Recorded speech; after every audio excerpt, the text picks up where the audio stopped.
Hi friends, అందరూ ఎలా ఉన్నారు? ఇప్పుడైతే మనం చపాతీలోకి స్వీట్ కార్న్ కర్రీ ఎలా ప్రిపేర్ చేసుకోవాలో చూద్దాం. ఫస్ట్ అయితే టొమాటోని ఆనియన్స్ కట్ చేసుకోవాలి. ఒక చిన్న మిక్సీ జార్ తీసుకొని దాంట్లో జీడిపప్పు, అల్లం, తెల్లగడ్డ అండ్ కొంచెం టొమాటో అండ్ చెక్క కూడా కొంచెం వేసుకొని మిక్సీ పట్టి పక్కన పెట్టుకోవాలి. మళ్ళీ ఒక కుక్కర్ తీసుకొని 4 table spoons of oil add చేసుకొని ఆయిల్ హీట్ ఎక్కాక పోపు వేసుకొని అండ్ కరివేపాకు వేసుకొని అండ్ లవంగం అండ్ చెక్క కూడా వేసుకోవాలి. తర్వాత పచ్చిమిర్చి యాడ్ చేసుకోవాలి.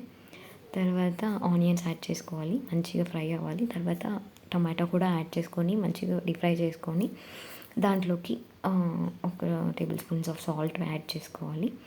Tablespoon of salt add చేసుకున్నాక ఈ మిశ్రమం ఉంటుంది కదా మిక్సింగ్ పడుతుంది, అది కూడా యాడ్ చేసుకొని దాంట్లో కొంచెం సేపు ఫ్రై అయ్యాక కొంచెం పసుపు అండ్ 2 టేబుల్ స్పూన్స్ ఆఫ్ కారం కూడా యాడ్ చేసుకొని మంచిగా కలుపుకోవాలన్నమాట. తర్వాత స్వీట్ కార్న్స్ కూడా యాడ్ చేసుకోవాలి. మనం యాడ్ చేసుకొని దాన్ని మంచిగా మసాలా పట్టేలా కొంచెం అట్లా రౌండ్ చేసుకొని వాటర్ యాడ్ చేసుకొని మిక్సీకి అదే కుక్కర్ మూత పెట్టేయాలన్నమాట. ఒక 5 విజిల్స్ వచ్చాక ఆపేసుకోవాలి.